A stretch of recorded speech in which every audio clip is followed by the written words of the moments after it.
Listen up, get ready, I'm not gonna take no more. There's a revolution, a revelation going on in my soul. Buckle up, get ready, we're not gonna sit. We're back. We're back with more live from the Heartland. This is our post-New Year's Eve show. We're recording it a couple days after New Year's. And we're really glad to bring on someone who I first met, as I said at the opening of the show, back in 1966, Steve Goldsmith. And he's hanging out in California, but he's just back from, I think, a year in Italy, in Florence, Italy, because he and I were going back and forth. And when Florence came up, I said, "Oh, that's my mom's name." And he was going, "Oh, where is she? I'll go see her," or something. And turned out he was in Florence, Italy. And tell us a little bit about what you're doing over there, Steve, or what you did now that you're home. Well, it was only 3 months, but and my wife was teaching a semester abroad she taught a class in film on fascism and resistance. And so I read a lot about the resistance movements in Italy and learned, wow, plus also how it was such a turning point in history with the development of science by Galileo and modern art and things like that. And it's an amazing place. What was your sense of the politics there? Because speaking of fascism, I thought they had elected a woman who pretty much is on the right side, on the wrong side of things on the right there. Yeah, well, the only place she didn't win, I think, or one of the only places, was Florence. And Good. So that was good. And they did, I found out about it a little bit too late, but they had a large evening march against what was happening in Palestine, led by, I think, a Catholic priest and a rabbi and a imam. Uh-huh. So do you get a lot of walking in while you were there? Yeah, 58 days out of the 90, I did 15,000 steps or so and lost 12 pounds. And we also marched in London. We went to London for a wedding, and there was 300,000 Free Palestine marchers. Well, it's heavy. It's going on. Well, let me go back to our early days together, and we both showed up in Uptown. And I'm not sure how you got there, where you were. I had been gone to school at Lake Forest, heard about SDS when I went to Berkeley to go to graduate school, got involved with SDS and the community organizing project Join in the summer of '66. How about you? So I went to the March on Washington in 1963, and that kind of confirmed. My parents were leftists. We fled to Louisville because my father was blacklisted in New York as a communist, and then he knew Paul Robeson and Henry Wallace, so I had that kind of tradition. And when I hit that march, it really resonated. And so I went to Atlantic City for the Freedom Democratic Party thing in '64. Then I went to Mississippi in the fall and came back to the University of Chicago and started with Heather Booth, SDS, Friends of SDS chapter, Friends of SNCC, and then the SDS chapter, and organized buses to go to the March on Washington in '65. Then the SDS office moved to Chicago, and so I worked in the office for a few months and was on the National Administrative Committee.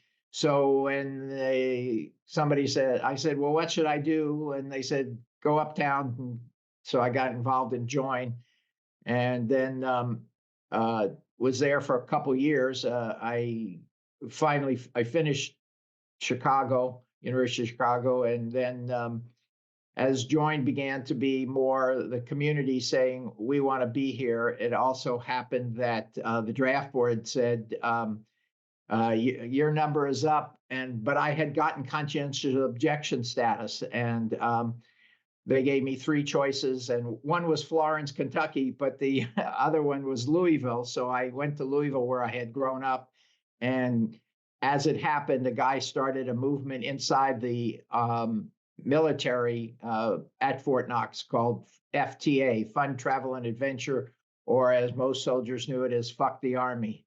And so we had a coffee house there, and Peggy Terry came down and gave a speech in the white neighborhood that we organized when she was running for vice president. And the Klan came and attacked us and Ann Braden and Carl Braden. So we had to run off from that. And I think you were there. I certainly was, and I've talked about that many times. What I remember is there was probably 40 or 50 people, white, there, and Peggy and I were singing "We Shall Overcome." I'm strumming the guitar, and the next thing I know, the police disappeared, and all of a sudden, people were throwing rocks at us. And I remember going back to the Carl and Ann Braden's longtime progressives who you knew well. So what happened then? You working in the coffee house? What did you do for the next 50 years or so? So after we kind of had a version of Rising Up Angry in Louisville too, with my roommate Fred James, and then stuff happened in a personal relationship which I wasn't too proud of, but so I went off to kind of think about, this was 70, what to do with the rest of my life, and wound up in visiting my sister for 2 weeks, but turned into 2 years, and met some people who said, well, what we should do is go among the people. The idea, there were 2 trends in SDS. One was go blow up bathrooms, and the other was go out and organize. And that was the one I liked. So I went to work, and they weren't paying people. There weren't jobs like Greenpeace and things like that. So the place where you could get paid to organize was go get a job in the steel mill. So I worked in a steel mill for 10 years in Northwest Indiana, trying to do rank and file organizing to try to make the union more progressive and against discrimination and segregation in the mills and things like that. And so then when that kind of played out, I was part of something called the October League, and working with Mike Klonsky and all those people around the country. And when that kind of fell apart, my first wife, who had lived in India as married to an Indian revolutionary in the countryside, but had to leave because she was white and he had to go underground. So we met in a discussion group. And so we got married and came to Chicago and Northwest Indiana. And she worked in the steel mill also. So we said, well, what can we do? And her first husband came along and said, hey, why not do educational tours to India? I can arrange unusual stuff over there. So we did that for 10 years. And then when that kind of played out, I didn't really, it just was what it was. But my brother-in-law, who is this great mediator, Ken Cloak, who is one of the leaders of the Berkeley free speech movement. I know Ken, yeah. Was on top of the police car and all. So he said, well, why don't you take this class in mediation? So I took a class in mediation, and then this job opened up. They were trying to get somebody to start mediations between kids who have committed a crime and the victim of the crime. It's called restorative justice.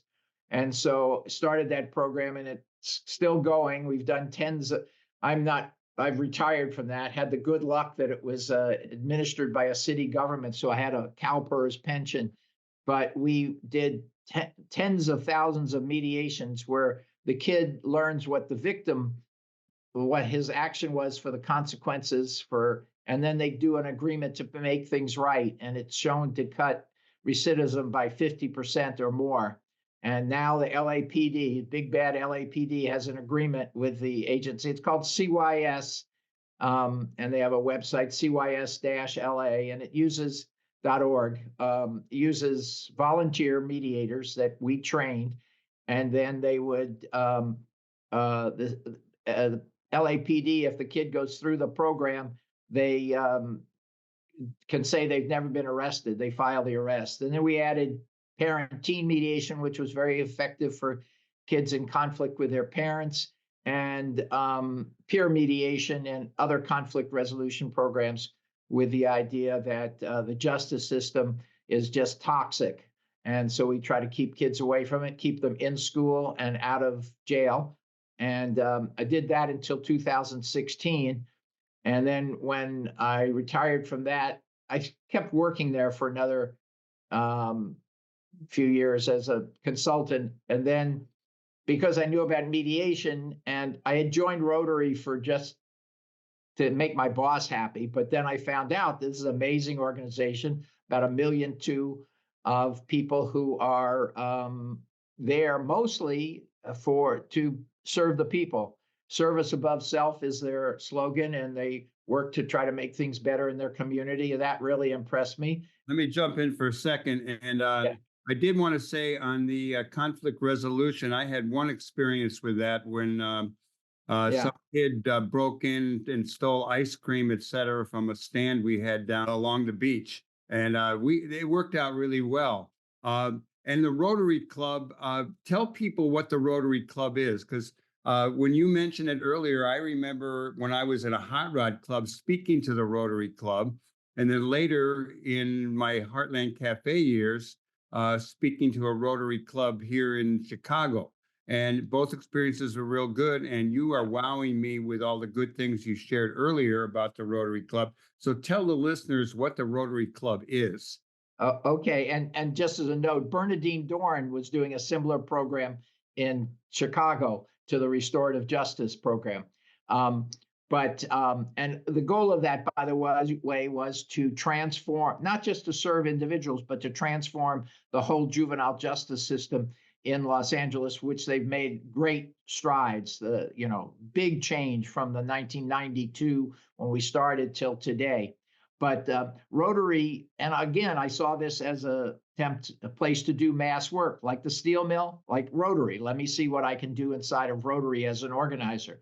Right So on. it's got 1.2 million members in every town and city in the world, 197 countries, and they're most famous for eradication of polio, down to a few cases in Afghanistan and Pakistan. But they did things like had an inoculation day in India, 150 million people in a single day got shots because of Rotary's work. They advocated and got the World Health Organization and UNICEF involved, and the Bill Gates Foundation involved.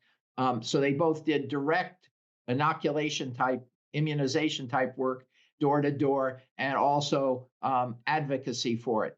Then they have 6 other areas of focus: maternal health, water and sanitation, economic development, and in more recent years, peace and conflict prevention and environmental sustainability. And because of my mediation stuff, I said, hey, I was part of something called Mediators Beyond Borders International, which is a growing organization. It's been around since about 2010 or something, and founded by Ken Cloak. No, 2003, when he saw the paratroopers being dropped into Iraq in shock and awe, he said, well, wouldn't it be better if we were dropping in peace builders? So I set out in 2013. The president or international president of Rotary that year had the slogan "Peace Through Service," and he had 3 big peace conferences. So we set out to make little MBB, a partner of this massive organization with $1 billion foundation or multi-billion. And so after 6 years, I and some other people succeeded in making MBB, which is now one of 7 international partners, 7 or 8, like UNICEF, Peace Corps, and things like that. And this little MBB that does principally training of women peace builders to take part in ceasefire processes, in truce agreements, in peace projects in their local town and country and city. And so I took part in a training in Indonesia for women and some men peace builders from 7, different countries, which got funded by a Rotary Global grant. And so if you have any of the listeners have a progressive idea, Rotary generally meets once a week. They used to be all white men, and now that's what I remember. Yeah, and in 1988, a woman won a case in the Supreme Court breaking it open, and now about 1/3 of Rotary are women. They've had international presidents who are women, lots of district governors and things like that. And their diversity is at the place that it's growing is most robustly is in the Third World. So after I got that finished, let me get to my most recent. Before you go to the most recent stuff, let me just ask, my impression of the Rotary basically were the businessmen in my town in Connecticut, and they were white guys. They were older, of course, than to us. But what's your sense of how Rotary people might vote and where they're at politically? Well, I would say, particularly in the US, they're probably 50-50, or maybe probably with the Trump experience, they're probably 75. The Trump and the right-wing Republican really goes against Rotary philosophy. Service above self is their slogan. And also they have the four-way test. Is it the truth? Is it fair to all concerned? Will it build goodwill? And will it be beneficial to all? So how can you be a Republican with that as your ethics? And so there's a lot of controversy, and we shouldn't be involved in controversial subjects and all.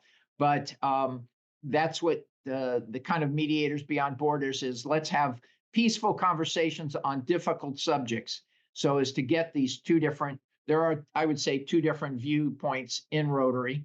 The most clear example was the district governor in Los Angeles put on, after George Floyd, put on the newsletter, "All Lives Matter," and got all kinds of shit for saying, because that's kind of code for, Black lives don't matter. Yeah. And I so don't think people mean it that way necessarily, but no, but she didn't mean it that way either, but she got a lot. And so people quit a club, and then they came back, and then they took it off. And so we had some really good dialogues and saved that club from splitting up over what does that mean. Okay, Steve, hit us with your current work, So environmental work. Yeah, so after about the same time as I was wrapping up the MBB stuff and Rotary stuff, there was an explosion at the Torrance Refinery, which is in South Los Angeles County. And as a result of that, I learned, and the community learned, that there's a chemical there called hydrofluoric acid, kept in large quantities, that an 80,000 piece of equipment came within 5 feet of the HF tank. If it broke, it forms a low-hanging cloud and kills within a few minutes, many, many miles away. Up to 5, 6, 10, 15 miles away, it can still kill or permanently injure. It's used in 41 refineries in around the United States. Most don't use it. But so we've been fighting for that, fighting at the local air quality regulations for legislation. And now in the next week or two, the EPA may release a rule to require conversion away from HF. And if anybody wants to see what the effect could be, there's a movie called The Railway Men on Netflix. It's a 4-part series and shows what happened in Bhopal, which is a very similar chemical. So my approach is to keep organizing. And what we've learned in every one of these struggles is that unity is decisive. Disunity, people fought over small differences, severely injured the ability of this local organization, Torrance Refinery Action Alliance. If you want to know more about that subject, go to TRAA.website. And there's videos on it, and everything tells you the whole story about HF. But the main lesson is, and for any organizers out there, is persistence, to keep at it. It may take, when you go into a battle, you have to assume it's going to be 10 years before and there's a Marcel Mastroianni, the organizer movie, where he says, they don't let you win the first time, and, and joins battles against police brutality. And here we are, 40 years later, and we're making inroads about police brutality.